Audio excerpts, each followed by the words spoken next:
Good morning. This morning we're going to talk about the fourth ox herding picture, which is catching the ox. And I have the picture off of our wall here. Shows the herdsman grabbing this huge ox with the string.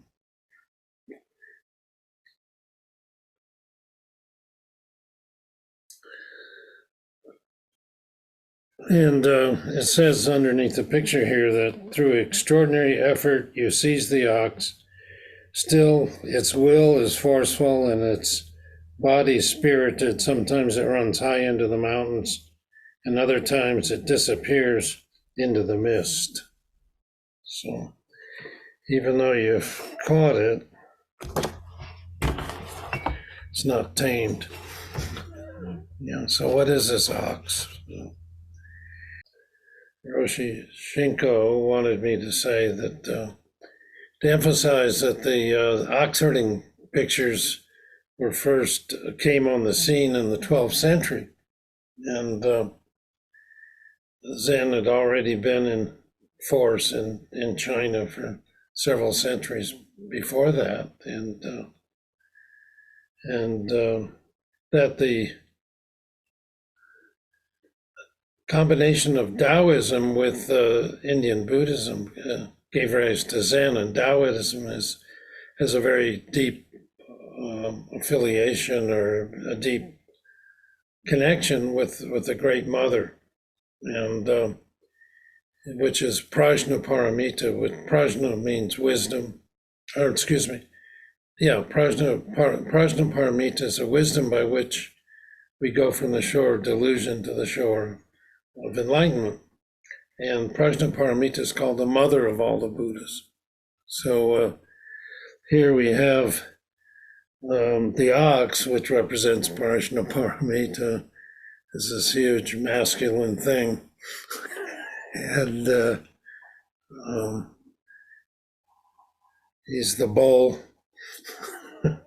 And she just wanted me to mention that the ox is neither masculine nor feminine, but it encompasses both of them. So, what is the ox? That is caught in this fourth stage. It's of course the ox is our true self, our true nature, or maybe even you can think of it as emptiness. But I just wanted to emphasize too that emptiness doesn't mean nothing.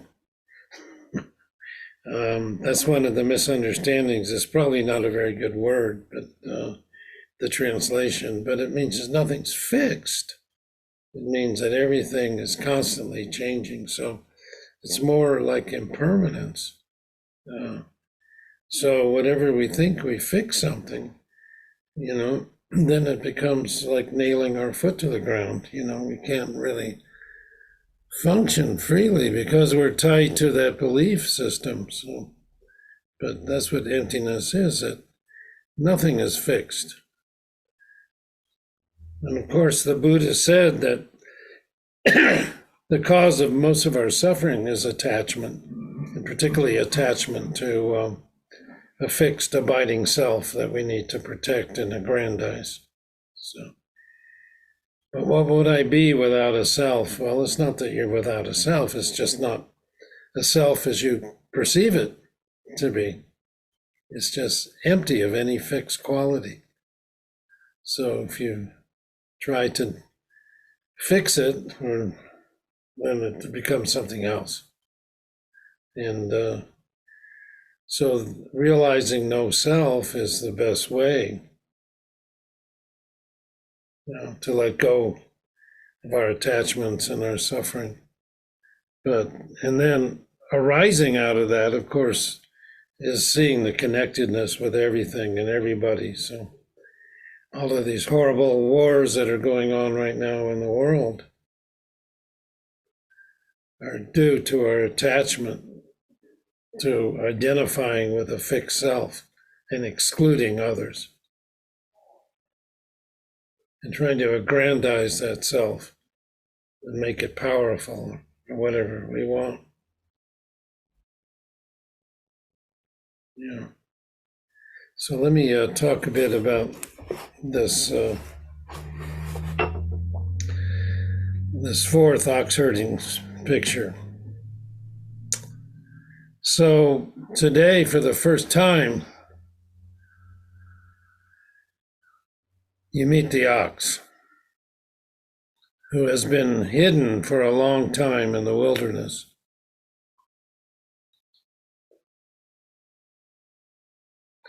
However, the pleasant world of the wilderness, to which the ox is accustomed, still attracts him so strongly that he's hard to hold.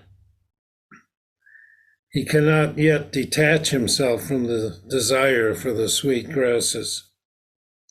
Stubborn self-will rages in him, and the wild animal nature rules him.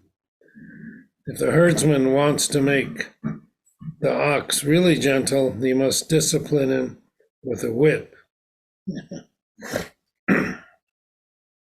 That's a translation of a Chinese commentary. Again, very masculine, right? Beat it into submission.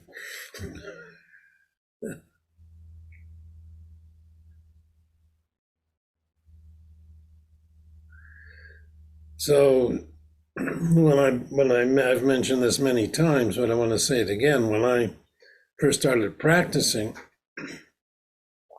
it was that what I read, the instruction I read was to hold your mind like a great iron wall and don't let anything penetrate. You know? And I practiced like that for many years, gave me a lot of strength in my practice. But then I realized that it takes a lot of effort to try to maintain that. It's like the Dutch boy in the dike sticking all those fingers, you know. Then you have to stick all of your fingers and all your toes and then your nose and then your elbows, you know, to try and keep the dike from crumbling. So rather than the image, the masculine image of a great iron wall, I somehow evolved to the image of the receptive ocean, where everything flows into the ocean. All of the rivers flow into the ocean. So all of our thoughts, all of our projections, all of our ideas, all of our images just flow into the ocean, which is the ocean of the Dharma, which is the ocean of emptiness, which is our hara. So rather than trying to hold everything out, just let everything come in. Let it flow into the hara. And then it dissolves in the ocean. It becomes one with it. So breathe everything into the hara, let it dissolve, and then when you breathe out, it's blank, it's empty, spacious. And then all of these thoughts arise again. So, yeah. So I think that some of these instructions might be useful for a time, but then we have to evolve what makes sense, what works. But at this stage of the training, the herdsman sees into the nature of the heart, right down to its fundamental source. The seeing into, however, must be manifested. So what prevents that manifestation is our habit-ridden consciousness. We have all kinds of habits. We might see clearly, see the ox. And I mentioned the other time, my Zen Roshi said you should be able to count the number of hairs on its chin, you know, really be intimate with the ox. Because the ox is no other than your true nature, your true self. Really see it clearly. But even seeing it clearly, we still have all these habits. And they don't just go away in a blink. You know? And the analogy that I always use is of an ocean liner, which weighs hundreds of thousands of tons. And when the captain shuts off the engine, it doesn't stop dead in the water. It just keeps going because it has this momentum. And it can go for miles and miles and miles before finally there's enough friction in the water to slow it down. And that's what our habits are. They just keep going until we start looking at them and seeing the nature of what they are and how to work on them. I'll talk a little bit about that today.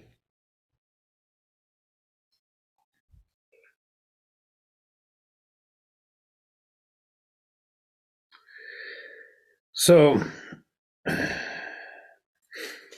even though the herdsman has seen into his original nature, it's still hard for him to always let the right thoughts persist. He has lived too long in the bush of erroneous opinions and the dust of the intellect. His ox is still wild and animal-like and wants to pull him back by the reins into the world of opposition that he has been accustomed to. So, even though having captured the ox, the herdsman's still pleased when people praise and respect him.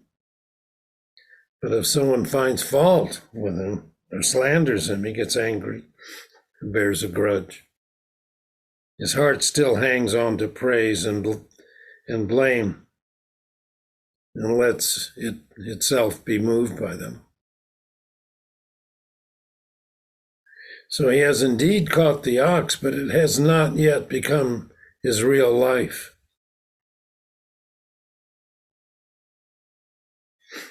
So he rushes for things that are pleasant and avoids things that are unpleasant.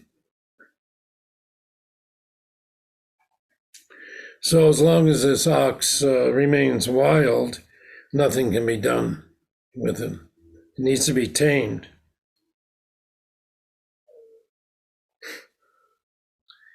You know, and I mentioned that the ancient Chinese masters said that the whip is necessary. And when I was growing up, in my parents' generation, there was a saying to spare the rod and spoil the child. And so maybe you've heard that one. I mean, in corporal punishment of children was a way to keep them in line. But our culture has shifted because if you use a whip on your kid, you could be arrested for child abuse, you know?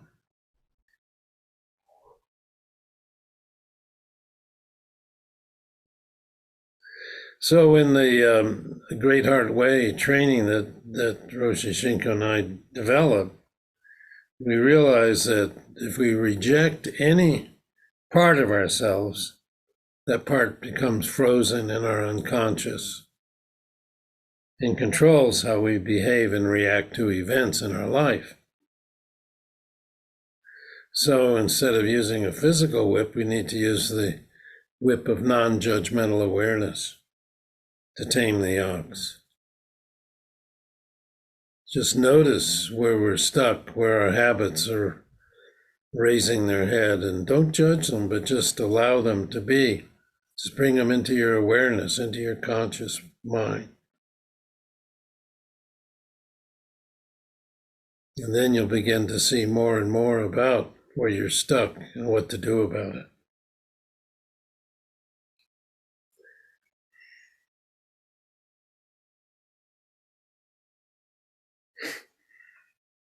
So even when the student has seen into his or her original nature, you have to keep going in practice. There's a Zen saying that says the further one breaks into this region of insight, the deeper the region becomes.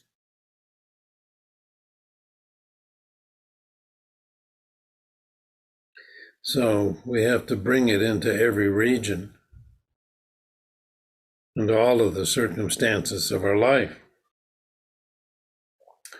So in terms of the Heart Sutra, this stage represents form as emptiness, seeing the empty nature of oneself clearly. But it's not yet emptiness as form, which is bringing that emptiness into one's life.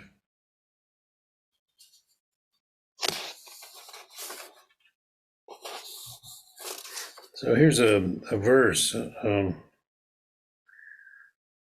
about this stage. After great efforts, the herdsman has caught the ox. The will is yet too obstinate and the impetus too strong to break his wildness easily. At times, the ox gets away and climbs distant plateaus. And then he runs off into deep places filled with fog and clouds and wants to hide.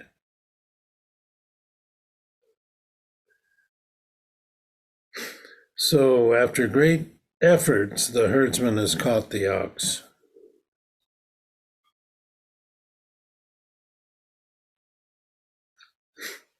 So, the student has gotten to the bottom of the koan about letting go. And letting go of the cliff, just letting go.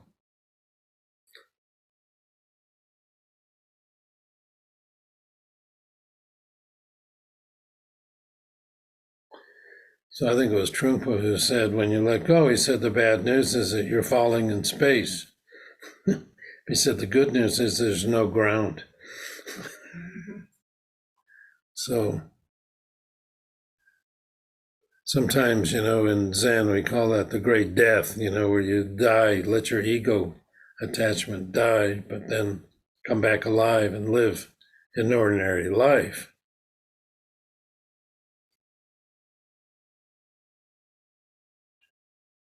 Yeah.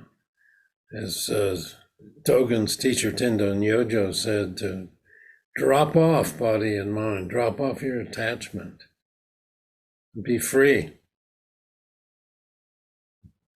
But like I say, this isn't total freedom because we're still stuck, because the will is yet obstinate and the impetus too strong. And even though the student has experienced this dropping off of body and mind, he's still subject to erroneous opinions and desires that are very powerful.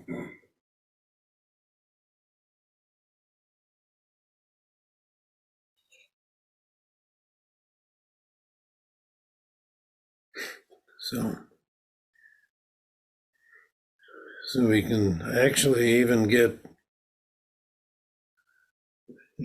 tantalized by this state, fall under the spell and think we've accomplished something and then become very arrogant. That happens sometimes too. So at times the ox gets away and climbs distant plateaus. So in this place of distant plateaus, there's, form is emptiness. There's no Buddhas, no sentient beings, no passion, no wisdom. There's no dust.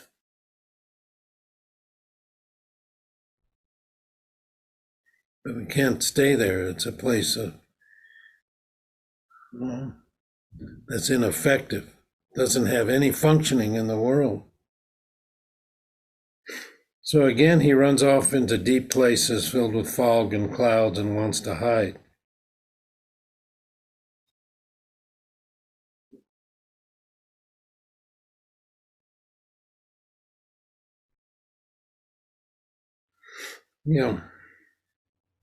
So in the distant plateau, it's clear, you can see everything. But in the deep places filled with fog and cloud, everything's obscured. No illumination. So we fall back into our old habits. So our habit patterns have to shift at this point. Rather than coveting material possessions, we might covet spiritual possessions. Instead of being envious of a friend's new home entertainment center, we might be envious of their spiritual attainment.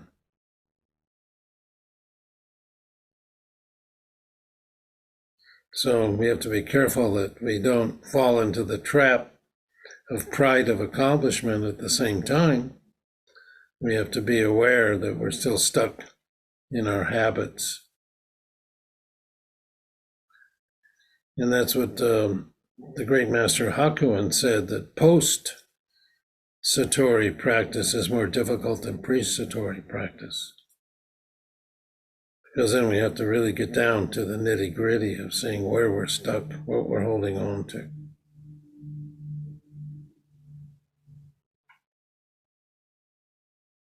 So the karma of the herdsman is still strong at this stage. Yeah, and in the Great Heart practice, we can see our patterns of karma just by observing them. Letting the mind be quiet and just notice how we're reacting, what kind of knee-jerk reactions we have to things, where our fears are.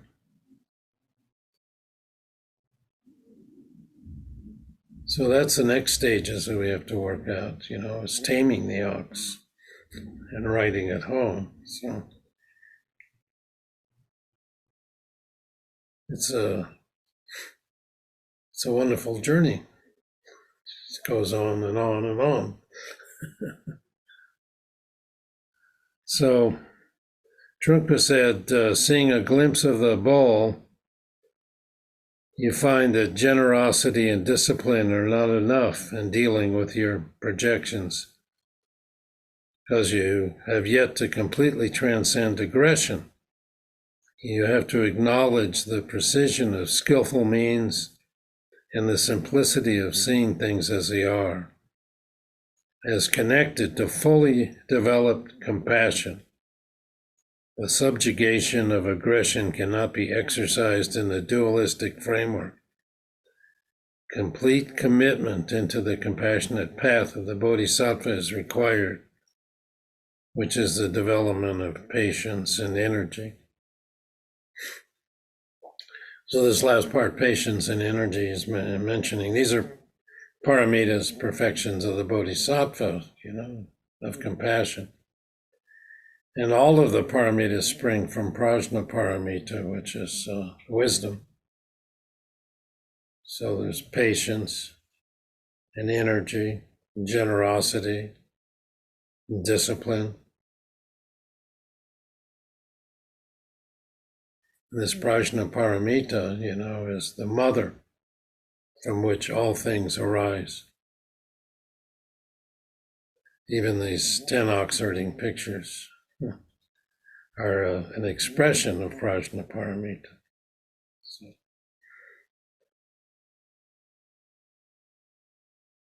And that's the name of the chant, the Heart Sutra.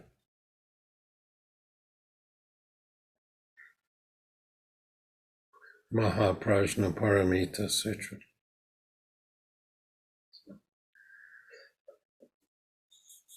Okay. Let me finish there. And let's open it up to any comments you might have.